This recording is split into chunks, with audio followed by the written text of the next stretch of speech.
Dubai Marina में sky dive पर Modi take off और लैंडिंग के 2 सीटों वाली इलेक्ट्रिक कार का कामयाब तजुर्बा किया गया है। ये उड़ने वाली गाड़ियों के लिए एक अहम पेशरफ्त है क्योंकि ज़ाहिर करती है कि वो शहरी इलाकों में इस्तेमाल के लिए काबिल अमल है।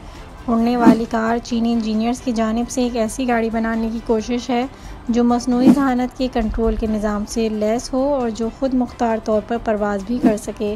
उड़ने वाली कारें बनाने वाली कंपनियों का कहना है कि ऑपरेटिंग अखराजात और ख़तरात को कम करने के लिए पहले मरहले में इनका तजुर्बा कुछ रेगुलेटेड इलाकों में किया जाएगा। कंपनी ने मज़ीद कहा है कि उम्मीद है कि 2 से 3 सालों में दुबई में उड़ने वाली कारें उड़ान भरेंगी।